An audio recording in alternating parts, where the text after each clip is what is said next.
I'm going to go ahead and start putting the brakes and brake hardware on here. I went ahead and used Seal Glide on all the metal to metal connections. Just kind of lube the threads up a little bit, keep them from rusting.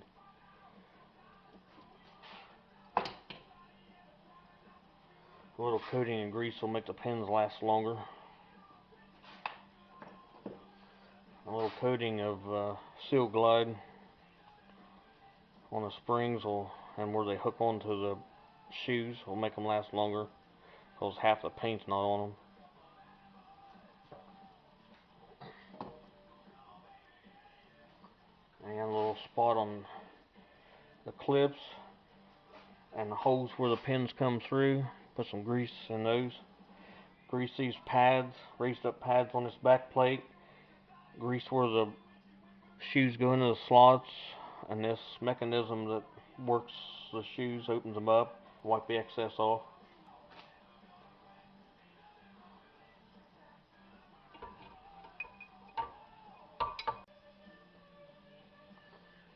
And the first thing I want to do is put this parking brake retractor spring, I believe it's called. Hook it on this side.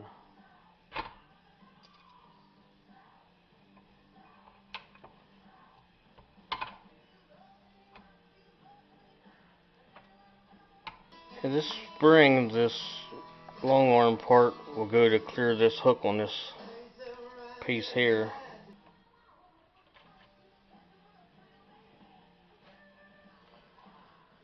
And I'll go ahead and stick this greased hold down pin in there.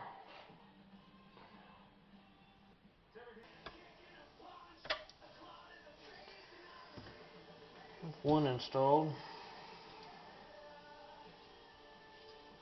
We put this right shoe on first.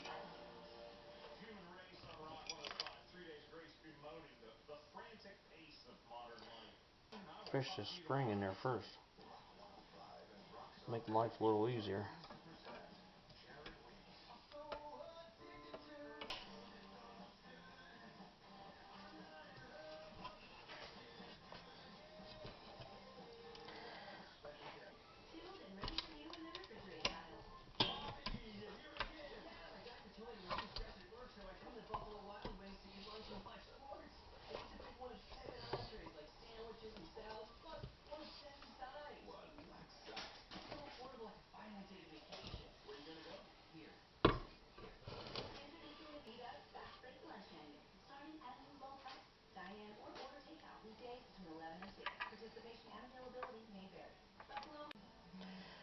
Alright, let's put that other hold down on.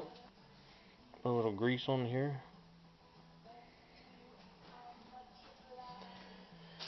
Get the grease off your hands it's going to be touching the shoes with.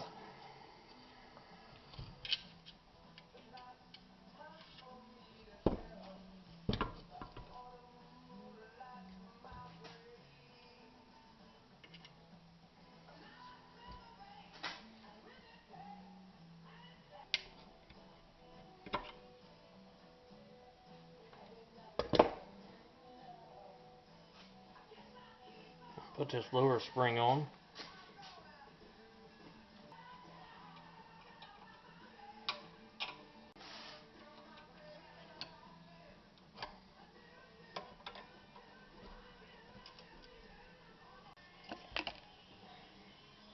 Put a little grease on the ends. This smaller spring mounts above this big one that's mounting through the backside.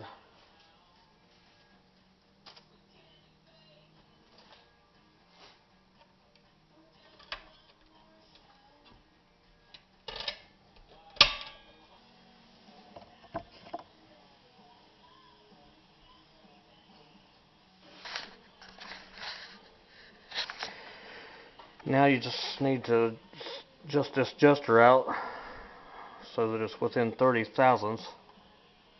Got a 30 thousandths clearance around the shoes to the drum. But as long as they're not touching the drum constantly, you'll be alright. and your emergency brake works.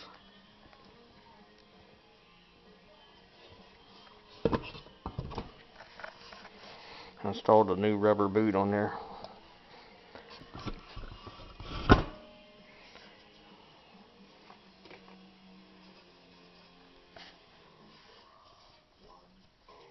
Let's say a little thin layer of grease on these springs will make them last a lot longer. Okay, I've installed the back brake dust shield. The brake caliper support bracket nuts tightened down to 150 foot-pounds. I've cleaned this axle tube off and just put a light haze of high temperature synthetic axle grease on it, just a light haze. I've cleaned the face of the axle off. I'm going to leave that O-ring in there and put silicone on the hub to seal the 75-140 synthetic from leaking out. There's two different rear ends in this truck. One's a Dana and the other's a Ford rear end. And this is a Ford rear end. Rear end holds 75-140. And I'm supposed to coat this axle tube with a 75-140 and put an ounce of 75-140 inside the hub before assembly. So I'm going to do that. You can get that ounce of grease in there. You just tilt the hub back and roll it in a circle and let it kind of soak in between the seal and the bearing in the back. When you slide the hub on there, use the front bearing as a pilot and slide the hub on the spindle and make sure the seal doesn't touch the axle tube anywhere, because it'll damage it.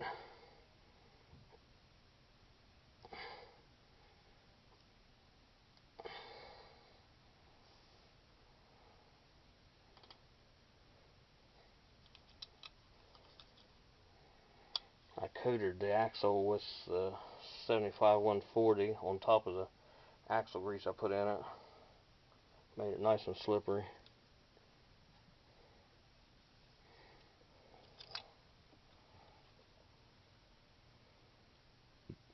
And I put that ounce in there and it pretty much comes up to the bottom of the races. So they'll have something to... This nut has a keyway slot on it, and it has to line up with the keyway slot on the axle tube. Keep the workings from turning, I guess.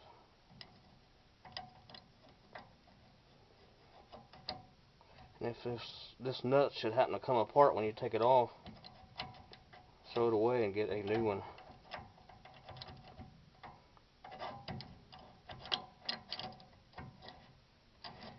And this is really fine thread. Sometimes it takes a little bit to get it started. Make sure you don't cross thread it.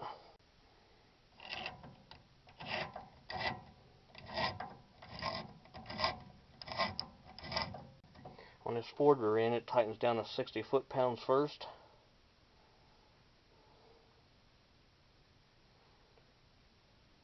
While rotating the hub. And then back it off 5 clicks for used bearings, 7 clicks for new bearings. 60.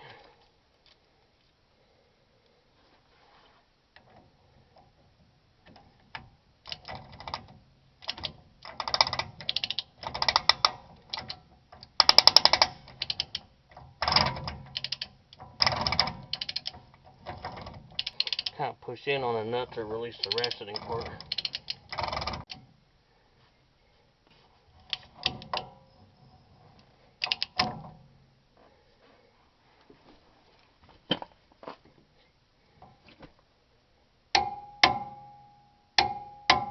Just 60.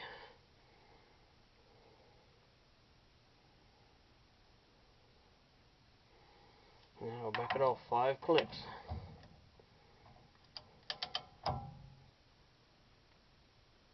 1, 2, 3, 4, 5.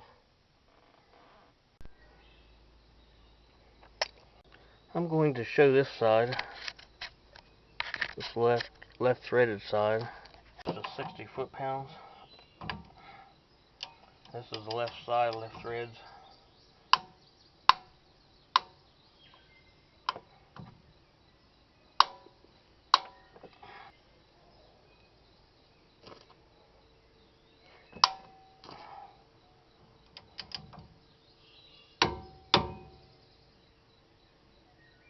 Back it off 5 clicks.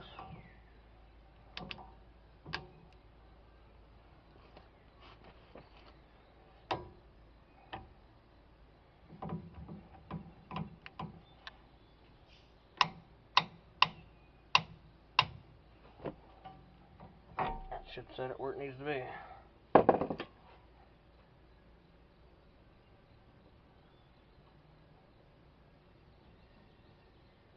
Got no end play.